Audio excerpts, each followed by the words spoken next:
Bonjour et bienvenue sur Écho de Ferme, ton podcast pour comprendre les enjeux que traverse le secteur agricole français et s'interroger sur l'avenir de notre agriculture et de notre assiette. Je suis Sophie Dias et je t'emmène à la découverte de nos fermes, de leurs défis et des modèles agricoles de demain, en donnant la parole à des agriculteurs et des agricultrices passionnés. Installe-toi et bonne écoute.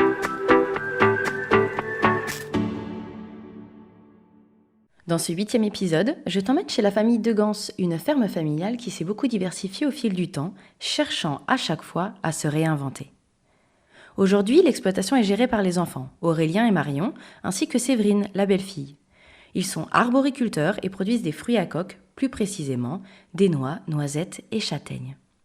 À mon micro, je te laisse découvrir Marion et Séverine qui nous présentent l'histoire de cette ferme et surtout la marque Castaneas, créée pour vendre les produits confectionnés avec leur production. La pâte à tartiner, réel délice, en toute impartialité, a déjà remporté plusieurs prix. Leur engagement, allier passion du terroir et savoir-faire artisanal pour des produits d'excellence. Bonjour Marion, bonjour Séverine. Bonjour. Je suis ravie de faire cette interview avec vous aujourd'hui sur la ferme familiale de la famille Degans et de découvrir l'aventure de Castaneas. Aujourd'hui, vous êtes productrice de noix, noisettes et de châtaignes et transformatrice. Ce n'a pas toujours été le cas, notamment pour tes parents, Marion. Est-ce que c'est possible de revenir sur brièvement l'historique de la ferme, s'il te plaît ? Ça a été tout d'abord de l'élevage, ensuite plantation de pêchers et nectarines. Et petit à petit, les parents ont fait de l'élevage de canards gras. Et en a écoulé aussi très rapidement la production de produits dérivés autour du canard gras. Donc ils ont monté aussi une boutique à la ferme. Il y a toujours eu cette culture de produire, de transformer, de vendre directement. Et ensuite, mon père a fait le choix de planter des châtaigniers et des noyers, il y a plus d'une trentaine d'années.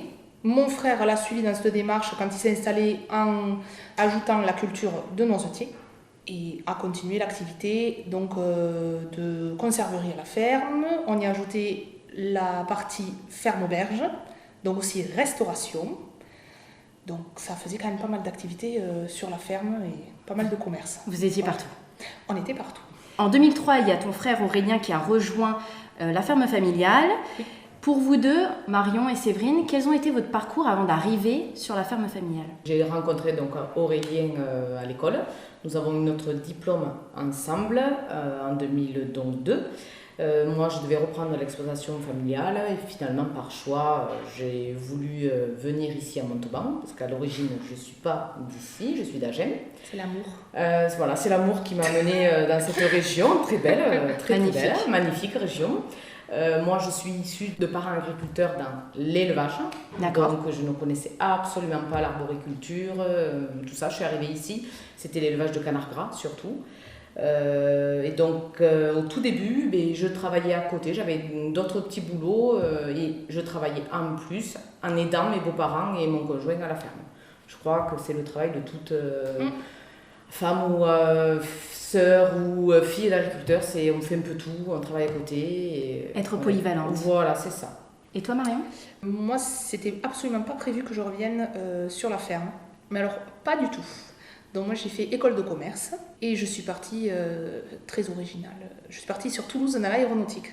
Ensuite, comme dit Séverine, les week-ends ou en cas de coup dur ou pendant la saison, forcément, j'étais là. Donc avec Séverine, on a travaillé ensemble sur la ferme, mais on n'était pas à la ferme. Et ensuite, j'ai choisi de quitter l'aéronautique de façon un peu subite, parce qu'il y avait des choix à faire au niveau professionnel. Je devais partir à l'étranger plutôt que rester en France. Et autour de conversations familiales les dimanches, les week-ends, je suis revenue, j'ai fait le choix de prendre le pari, de revenir sur l'exploitation pour développer l'activité de ferme-auberge. Et Séverine m'a rejoint quelques années après, 1 ou 2 ans après, pour compléter l'équipe. C'est comme ça qu'on s'est tous retrouvés à travailler ensemble en famille. Oui, exploitation familiale à 200%. C'est ça, tout à fait. Aujourd'hui, les parents ont pris leur retraite. Oui. Et par rapport à la ferme auberge, vous avez décidé de l'arrêter. Qu'est-ce qui s'est passé ? Le confinement. Le confinement a été source de grands changements pour nous, de grandes réflexions, mais aussi de moments de calme qu'on n'avait pas. On était dans une frénésie commerciale de récolte entre le rythme des saisons, des vergers, de l'épicerie, de la conserverie, de la ferme-auberge. Et en fait, c'était une joyeuse frénésie. Oui, c'était un rythme fou en vérité. Voilà. Quand le confinement est arrivé, on a eu une pause qu'on n'a jamais eue en fait depuis des années. On avait déjà une réflexion à propos de transformer les produits du verger, puisque mes parents, quand même, étant proches de la retraite, on savait qu'on n'allait pas continuer dans le canard gras. On est arrivé au bout de ce qu'on voulait, ce qu'on aimait faire aussi, parce que ce qui est le plus important et ce que vraiment mes parents nous ont transmis, c'est de vraiment faire ce qu'on aime. Le canard gras, pour nous, on aimait, mais c'était plus la culture de nos parents. On s'est beaucoup posé, et en fait, ce qui est drôle, c'est que surtout, on a beaucoup réfléchi dans les vergers, tranquillement. Et là est né le projet de transformer, et l'opportunité de vendre le restaurant est arrivée après. Et donc tout ça s'est fait dans une belle synergie. C'est un choix qui s'est fait, mais qui n'a pas été non plus... On n'a pas subi. Non. Ça n'a pas été un choix du tout subi, parce qu'on n'avait pas pensé à vendre justement le restaurant. Et c'est les rencontres. Quand le confinement est arrivé, ça n'a pas été notre première idée de dire bon allez, maintenant on en a fini, on vend. Non, pas du tout. On pensait reprendre, justement avec de nouvelles idées, on pensait aussi, de nouvelles idées dans la restauration. Et on est parti se former en Italie avant de savoir qu'on allait vendre le restaurant, puisqu'on n'avait pas le souhait de vendre le restaurant, mais on est venu nous proposer de l'acheter. Et ça a un peu renversé la dynamique de la naissance de Castanea. Donc aujourd'hui, comme tu le dis, vous n'êtes plus que sur cette partie d'arboriculture. C'est surtout Aurélien qui s'occupe de la partie champ, sur la partie verger. Vous, toutes les deux, vous êtes plutôt sur la partie transformation et commercialisation des produits. Tout à fait. On va passer sur un petit peu de temps sur cette partie production parce que c'était très important lors de la visite, vous me le disiez, sur votre méthode de production. Vous avez cette conviction de faire une agriculture qui est raisonnée. Est-ce que vous pouvez m'expliquer en quoi ça consiste pour vous ? Déjà, on a un bon terroir, c'est-à-dire tout se joue dans les vergers. En fait, le premier du travail se fait grâce à mon frère et la tenue des vergers. C'est-à-dire l'arbre, il faut qu'il soit bien alimenté, correctement alimenté, et donc raisonné. Raisonné, on a eu la conversation sur les intrants. Voilà, nous, on est sur des productions qui sont à 0 résidu. Donc voilà, c'est juste ce qu'il faut au bon moment pour aider l'arbre et le pousser au meilleur de ses capacités. Voilà, pour avoir les fruits les plus savoureux, les plus qualitatifs. On va dire qu'économiquement, c'est pas intéressant de mettre trop. Il faut juste bien réfléchir pour que ça soit viable, que ça soit correct, on va dire. Puis je pense que ça ne nous viendrait même pas l'idée en fait. Je pense que ça fait plus partie d'une éducation, d'une réflexion qu'on a toujours eue. Après, c'est des années de tests aussi, de grandeur nature. On voit à quoi les arbres réagissent. Et même mon frère qui est dedans depuis toujours, il apprend encore aujourd'hui, on fait des tests, on en discute, on voit et on fait en fonction de ce que le verger renvoie. En tout cas, Aurélien est toujours très vigilant sur comment avoir une bonne conduite sur les vergers, se renseigner aussi à l'étranger. Surtout grâce à Internet et les réseaux. Ça ouvre quand même pas mal de canaux où c'est qu'on peut avoir des renseignements divers et variés. Des discussions avec des collègues qui sont à l'opposé de nous, qui vivent d'autres situations, qui nous apprennent beaucoup de choses. Des retours terrain. Oui, des retours terrain. On peut éviter des fois des situations parce que voilà, ils ont pas une année de plus, mais quand chez nous, on est en plein hiver, eux ils sont déjà à la récolte, notamment etc. pour le Chili. Voilà, donc ça permet de s'enrichir également. Tout à fait, et de partager. Surtout que, comme vous me disiez, vous êtes sur 3 productions. On peut avoir de l'expertise sur les 3. Et c'est ce qui est compliqué. Mais c'est ce qu'il arrive à faire. C'est ce qui passionne. Oui. Et à lui, complètement. Après, il est né, il a grandi avec ça aussi. Donc, c'est des années d'expérience. Aujourd'hui, vous êtes certifié Global Gap. Donc, Global Gap, c'est Good Agriculture Practice. Donc, c'est des bonnes pratiques culturales. C'est une démarche internationale qui permet d'assurer la qualité et aussi la sécurité des produits. Pourquoi ce choix avec cette certification spécifiquement qui n'est pas forcément très connue auprès du consommateur ? De base, notre production n'est pas commercialisée en direct forcément. C'est plus nouveau avec la marque Castanea qu'on a créée autour des produits dérivés, où les gens nous connaissent nos produits. Sinon, on vendait à ce qu'on appelle les gros faiseurs, des revendeurs, qui eux exigeaient cette norme, ce qui est bien normal, pour certifier eux auprès des revendeurs de la qualité des fruits qu'ils achetaient. Donc parfait, tu me donnes une belle transition sur la partie transformation, parce qu'aujourd'hui, donc vous avez des noyers, des châtaigniers et des noisetiers, mais une bonne partie est produite et transformée sur l'exploitation en produits dérivés. Est-ce que c'est possible de me présenter la partie transformation? C'est à la station, donc qui est plus gérée du côté, c'est Séverine qui gère tout ce qui est récolte et station. La récolte, voilà. Voilà. Et après, il y a un tri qui se fait. Pour la noisette, c'est en termes de gustativement parlant, nous préférons 2 variétés, qui va être la Pauetette, la Tonda, qui pour nous ont plus d'appétence une fois qu'elles sont transformées. Donc là, on sélectionne des lots. Pour les noix, c'est pareil, et les châtaignes, c'est pareil. En fait, on sélectionne les lots qui nous paraissent convenir le mieux à ce qu'on va pouvoir en faire après en produit transformé.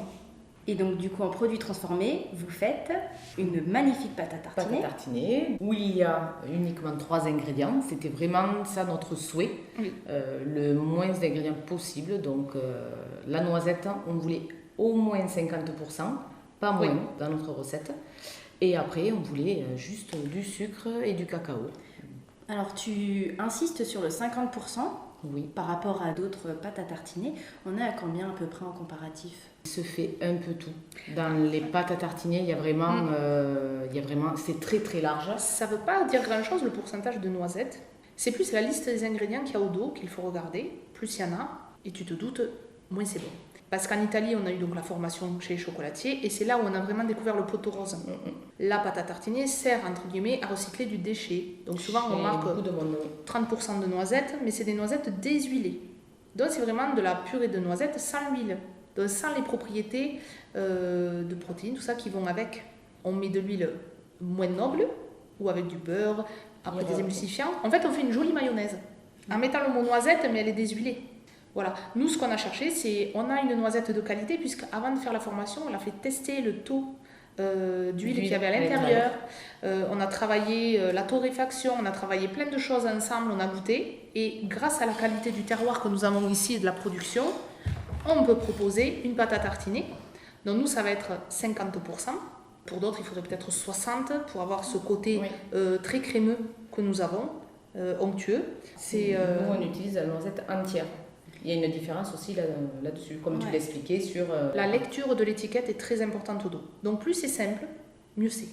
Et je reviens aussi sur une idée en fait que tu es en train d'évoquer, qui est que la pâte à tartiner, qui est plutôt une façon de recycler au maximum les déchets, c'est ça. Vous, la mentalité, vous l'avez autrement. Vous partez vraiment du produit et de votre production, et là vous la valorisez avec la pâte à tartiner, mais vraiment parce que c'est votre produit, votre bébé, votre fleuron. Exactement. On part à contresens en fait. Un produit qui sert à recycler les déchets, non, nous on sélectionne le meilleur des variétés que nous avons en termes gustativement parlant et aussi en termes de teneur en huile pour pouvoir faire justement une pâte à tartiner avec le meilleur de ce qu'on peut produire et pas les déchets qui nous restent. Voilà.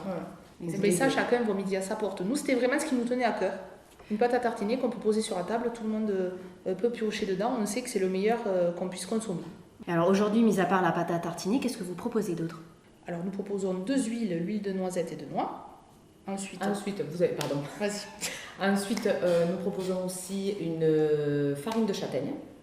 Vous avez la crème de marron, si on reste là-dessus. Et après, on a une partie où c'est qu'on a les fruits décortiqués, donc le cerneau de noix. Vous avez les amandes de noisette nature et après les amandes de noisette torréfiées. D'accord. Voilà. Et aussi, on a lancé un nouveau produit qui malheureusement on a dû arrêter cette année parce que c'est la vie d'agriculteur. Nous avons dégelé, on n'a pas eu la qualité qu'on pensait nécessaire pour continuer la production, mais cette année normalement ça va revenir en force. On fait des noisettes enrobées pour l'apéro, au curry, au paprika et salé. Et ça c'est grandement addictif. Trio apéro, génial. Beaucoup de succès, mais là on a été obligé de le stopper pendant... c'est ça aussi la vie de l'agriculture, donc c'est de devoir faire avec les aléas climatiques de chaque année. C'est ça, c'est rageant, mais on fait vraiment avec notre production, parce qu'on est sûr de la qualité à la fin. Et c'est bien, tu soulignes un point qui est intéressant, c'est que vous n'allez pas forcément chercher à avoir une production d'un confrère ou autre pour continuer à assurer la vente. Vous préférez du coup arrêter cette année parce que la production ne suit pas forcément, et se dire l'année prochaine on reviendra avec cette proposition d'apéritif. Mais en tout cas, on aura la qualité exacte que l'on veut de la noisette pour ça. La qualité avant tout. Oui. On a la chance de pouvoir aussi le faire parce que les produits dérivés, c'est une partie et on a la vente des fruits frais aussi. On n'aurait que ça, que des produits dérivés, ce serait très difficile d'arrêter. Cette année, ça aurait été très compliqué. Bah après, on a entre guillemets le luxe d'avoir la récolte à disposition et de choisir les lots. Et bon, là, en ayant des produits les moins transformés possibles, donc vraiment l'axe principal c'est le fruit, on ne peut pas se permettre de ne pas avoir la qualité. Et là, pour les noisettes apéro, c'était faire un choix entre tous les produits dérivés ou alors la pâte à tartiner. On a vraiment mis toutes nos forces et nos chances dans la pâte à tartiner, qui est quand même le produit phare de toute notre gamme. Même si après, on est quand même, on adore aussi les autres produits qu'on propose. Mais la pâte à tartiner, c'est vraiment... Premier amour, on n'oubliera jamais. Voilà, c'est ça. C'est le chouchou. Ça se voit dans vos yeux. Et effectivement, vous le disiez, vous soulignez 2 points qui sont importants, qui est la volonté en tout cas d'assurer une qualité et du coup de tendre à une certaine excellence. Et notamment, on le voit avec tous les prix que vous avez remportés dernièrement. Et donc, je vais rebondir sur cette partie-là, qui est cette volonté d'exceller et de proposer un produit de qualité. Vous avez notamment participé à différents salons auprès de professionnels. Et vous en avez remporté certains, pardon. Vous avez participé à celui de Perpignan, vous êtes allé jusqu'à Hambourg en Allemagne, vous avez fini 4e au Gourmet Discovery. Et là, dernièrement, vous venez de remporter le trophée des épicures or. Ah oui, là ça a été la grande surprise. On a cette démarche d'aller se confronter un peu à ce qui se fait sur le marché, mais surtout d'aller à la rencontre des professionnels. Parce qu'on est novice, on est complètement novice dans ce secteur-là. L'attrait qu'on a eu pour Hambourg, ou les épicures à Paris, c'est déjà des salons qu'on nous a recommandés, où on s'est dit tiens pourquoi pas il y aurait un intérêt de rencontrer des épiciers.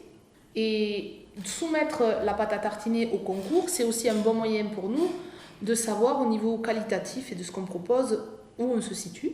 Donc c'est plus une curiosité plus qu'une envie de compétition. Voilà, dans un premier temps. Et j'avoue qu'avec les prix épicures, là ça a été la grande surprise. On ne s'y attendait pas. Et aujourd'hui, qu'est-ce que ça vous apporte d'avoir ces récompenses-là, ces prix-là ? Là, c'est tout frais, c'est tout nouveau, ça vient d'arriver. Nous avons de très bons retours, donc des épiciers qui ont passé des commandes, qui ont adoré le produit sur le salon, qui ont vraiment trouvé ça génial. Et après, là maintenant, il y a toute une partie de travail. Oui. La médaille, c'est bien, mais il faut la faire travailler. Voilà, c'est énormément de travail après. Alors, le prix Épicure, par contre, est bien connu et reconnu au niveau professionnel chez les épiciers. Donc, effectivement, quand on a eu une médaille au prix Épicure, on est beaucoup plus légitime, je veux dire, chez les épiciers. Donc ça, c'est tout nouveau pour nous, parce que c'est vrai que c'est un salon qu'on connaissait, mais on n'avait pas mesuré l'ampleur que ça pouvait avoir chez les professionnels. Donc ça facilite beaucoup plus la conversation et l'approche des épiciers. Ensuite, ça apporte aussi une confiance plus rapide, puisqu'on est une marque qui est toute nouvelle, qui est toute jeune. Et donc oui, qu'on ait en fait une récompense comme celle-ci, ça atteste auprès des professionnels que la qualité est au rendez-vous. Voilà. Puisque vraiment, pour l'avoir fait, c'est quand même très qualitatif. Et mis à part rencontrer des épiciers, on a aussi rencontré des artisans qui avaient la même philosophie que nous, qui proposaient des produits vraiment excellents. Enfin, on a un très très beau terroir et savoir-faire en France. Donc voilà, c'est tout ça. C'était aussi satisfaisant parce qu'on avait de suite la surprise, la stupéfaction des gens, des épiciers quand ils goûtaient. Oui. Les waouh, les trop bien, c'est génial, c'est formidable. Et ça, franchement, ça nous conforte, on sait qu'on est dans le vrai en fait. C'est surtout ça aussi. Quelle est la prochaine étape, le prochain salon de l'agriculture ? Alors, on ne s'est même pas projeté jusque-là. Non. On est vraiment, nous, c'est en fonction des rencontres ou des propositions, des suggestions. On pense peut-être y revenir l'année prochaine. Parce qu'en une journée, on rencontre une vingtaine, une trentaine d'épiciers et on arrive à concrétiser justement par ce truc d'échanger directement et de faire goûter nos produits. Ça concrétise très vite des ventes et des épiciers qui adhèrent à notre marque. Et ça, on le retrouve dans peu de salons. Cette qualité-là d'échange et de communication. Donc le prix Épicure, je pense que oui, l'année prochaine, on est quand même très motivé pour le refaire. Puisque ça y est, on a compris, on a fait, et on s'y est senti très bien. L'équipe a été très bien aussi avec nous, donc voilà. Après, nouveau salon, nouveau challenge. En fait, comme on aime faire plein de choses, on est vite embarqué. Mais après, bon là, on a cette entrevue, tu reviens dans 6 mois, et on va te dire, écoute, on a fait un truc de fou, on a créé un nouveau truc. Voilà. On va te sortir une nouvelle recette ou on va avoir une idée. Parce que nous, ça va très vite. Hein. Il suffit qu'on ait une idée, on va dans le labo, on attaque quelque chose et puis 2-3 mois après, on peut sortir quelque chose. Hein. Ça va très vite. Vous laissez votre créativité faire au final, à deux. Après, on essaye de se raisonner parce qu'il faut quand même avancer avec une gamme. Il ne faut pas s'éparpiller non plus. Oui. Et nous, comme on aime, on vient de la restauration aussi, on vient d'une famille qui transforme. Et ça peut aller très... Et puis en connaissant plein d'autres producteurs et d'autres artisans, tellement d'idées qui... Ça fuse. Ça va. Donc ce serait intéressant de voir dans quelques années où est-ce que ça... Même dans 6 mois, tu peux revenir faire un point. Je note. Voilà. C'est noté dans un coin de ma tête. Allez, dans un an. Déjà dans un an, je pense que... Séverine Marion, l'année dernière a été une année compliquée fin 2022 avec un marché qui était plutôt saturé notamment en noix, avec des prix de vente qui étaient très faibles parce qu'il y avait une concurrence mondiale, beaucoup d'importations aussi. Comment vous voyez toutes les deux la filière agricole, en tout cas pour la noix par exemple ? C'est compliqué la noix et en plus c'est un marché, même au niveau des fruits je pense, qui est en perpétuelle évolution. Il y a des facteurs extérieurs qui arrivent soudainement et qui perturbent toute une filière, couplée avec des aléas climatiques. Tout ça rend le commerce complexe. C'est ce qui fait aussi que c'est intéressant, que ça laisse la place à certains et moins à d'autres. Mais c'est vrai que l'année dernière, au niveau de la noix, il a fallu se battre. Ce qui a été un avantage, c'est de pouvoir sortir des beaux calibres et une belle qualité. Parce que la qualité a été très compliquée l'année dernière à obtenir.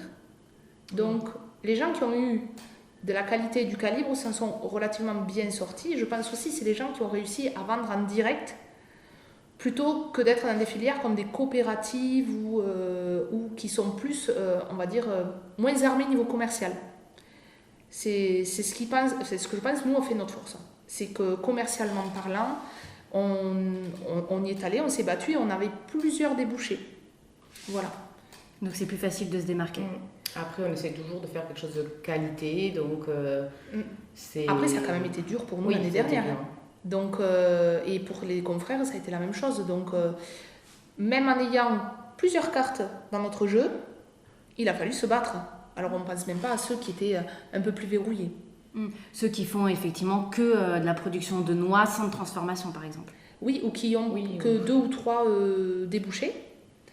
C'est beaucoup plus compliqué parce que si on est sur le débouché malheureusement qui est saturé ou qu'on a des vergers qui ont fait que des petits calibres, là c'est compliqué. Effectivement, il y avait plusieurs articles qui ont été publiés et dans certains arboriculteurs disaient notamment que c'était compliqué lié à cette concurrence mondiale parce que finalement, en fait, la production de noix en France suffit à combler les besoins des Français. Tout à fait. Pourtant, on importe de l'étranger. Oui. La concurrence est très, très déloyale, surtout au niveau des coûts. C'est-à-dire pour tout ce qui est fruits à décortiquer, tout ce qui est cerneau de noix, quand on voit les étiquettes qui reviennent avec de la noix qui vient des États-Unis ou qui reviennent des pays de l'Est, et souvent la qualité, on voit, le cerneau est abîmé et peu qualitatif. On se dit, c'est vrai que... Et c'est vraiment déloyal parce qu'en coût de main-d'œuvre, ils sont bien plus en dessous que nous. C'est très compliqué. Et pourtant, on sait parfaitement que les Français ont attrait à acheter local. Mais c'est une filière qui est vraiment persécutée par de la main-d'œuvre très peu chère pour décortiquer de la noix. Et aussi des systèmes de blanchiment par des bains de javel, de la noix qui arrive très blanche, très propre, très lisse. Voilà, c'est vraiment... il y a plusieurs marchés, il y a plusieurs clientèles. Et il faut réussir à placer les noix chez les revendeurs qui ont attrait avec de la production française. Mais quand on vendra notre noix 3 fois plus cher qu'une noix qui arrive des États-Unis, comment justifier ? Ben, pour nous, on se demande comment ils font pour vivre de leur production. Donc ça, c'est très complexe. Et puis, il n'y a pas de... Après, l'agriculture, c'est toujours comme ça. Des années où c'est que ça se vend, tout va bien. Et il y a toujours 1, 2, 3 années de très compliquées. C'est un marché qui fait des vagues tout le temps. Donc, il y a une remise en question, on va dire, tous les ans. Un calcul, il faut essayer de se projeter, d'imaginer, de voir ce qui pourrait arriver. chaque année et d'évoluer. Il faut ne pas stagner, c'est surtout ça, il ne faut pas s'arrêter, faire ça et continuer à faire ça tous les ans. Se réinventer. Il faut tout le temps. Il faut sentir le marché, ce qui est compliqué, c'est pour ça qu'il faut s'ouvrir vraiment. Il faut s'ouvrir à ce qui se passe en France et ailleurs pour se tenir en tout cas informé. C'est vrai que nous souvent on s'appelle avec des confrères pour se tenir justement informé, savoir ce que fait l'un, ce que fait l'autre, pour sentir les choses. Mais nous on a la chance d'avoir des confrères avec qui on peut réellement échanger, avoir des échanges de qualité. Petite question piège. Aïe. Châtaigne, marron. Ah, Le débat. le débat. La grande question. Alors, Chez beaucoup de monde. Mais marron, donc châtaigne, donc il y a un arbre, c'est le châtaignier. Et le châtaignier fait des fruits.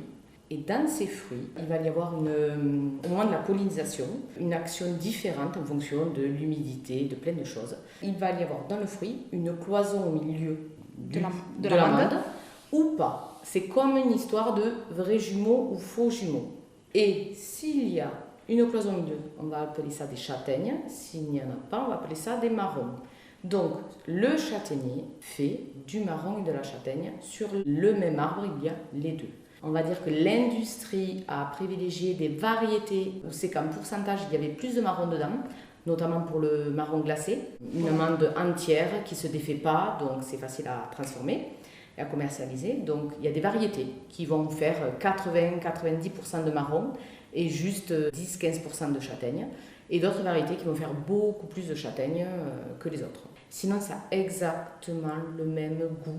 Il n'y a pas de... C'est ça. Voilà, il n'y a pas de gros marron et de petites châtaignes ou de... Ça veut rien dire. on sent beaucoup de frustration dans cette C'est réunion. des années de répétition. Voilà, d'explications et où on nous a soutenu l'inverse. Et chez nous, on a dit non. Ils ont la tête dure chez nous. Bon, après, depuis le nombre d'années qu'on voit des châtaigniers, on pense qu'on est quand même un petit peu légitime sur l'explication et on a l'habitude de l'expliquer. Comme la châtaigne est un fruit frais. La châtaigne, vous l'achetez, il faut qu'elle soit au frais. Et c'est comme ça qu'on la conserve le mieux. C'est un fruit frais. Et souvent, on la voit reléguée au rayon des fruits à coque. Sec. Et là, c'est la catastrophe. Après, nous, on a cette philosophie de vendre en direct, même aux hypermarchés. Donc, on a cette communication. Et c'est vrai qu'on a quand même pas mal de gens qui nous suivent sur la commercialisation en frais. Et ça marche très bien. Il ne faut pas le laisser au grenier, sur un plateau, sur la terrasse. Non, au frigo. Bon, j'espère que c'est la dernière fois que vous allez expliquer, alors... Non. Est-ce que notre explication a été... Oui, elle est très claire. Moi, voilà. j'ai tout à fait compris. J'espère que les auditeurs aussi. Mais en tout cas, c'était très bien expliqué. S'il faut le réexpliquer, on le fera une fois de plus. Mais on essaiera de faire des posts éducatifs, ludiques. Sur les réseaux sociaux. Sur les réseaux, parce que ça marche bien. Surtout pas confondre avec le marron d'Inde, qui est toxique. Du marronnier. Du marronnier. Ah là, ils ne seront pas déçus. Rien à voir. Ils ne nous poseront plus les questions, du coup. Non, Après, c'est- On va éviter quand même cette situation. Séverine, Marion, s'il y avait un seul message à envoyer à l'auditeur qui nous écoute, quel écho voulez-vous lui envoyer ? Mais qu'en France, on a quand même un sacré beau terroir. Une très belle production, en fruits, en légumes et en artisanat. Il n'y a pas besoin des fois d'aller chercher très loin. Il faut juste regarder les étiquettes et faire attention à la provenance des produits. Oui, s'informer là-dessus. Et C'est vrai que c'est un peu vague. Et qu'il y a une belle génération d'agriculteurs qui arrivent avec des très belles propositions. Dont vous faites partie. C'est ça. On espère. On est plus si jeune que ça, mais oui, on est dans la dynamique, vraiment. Puis je pense qu'on est une génération, comme nos parents aussi, mais peut-être maintenant, où on veut vraiment conserver de bons produits. On veut faire attention à notre nature. On veut vraiment... et à l'alimentation. Ouais, l'alimentation, avoir des bons produits, des belles choses, et voilà. Merci Marion, merci Séverine pour votre accueil. Avec plaisir. Et Merci. vos réponses. Et je vous dis à bientôt. Dans un an. On a dit Allez, on voilà. se dit dans un an. C'est noté. À bientôt. À bientôt.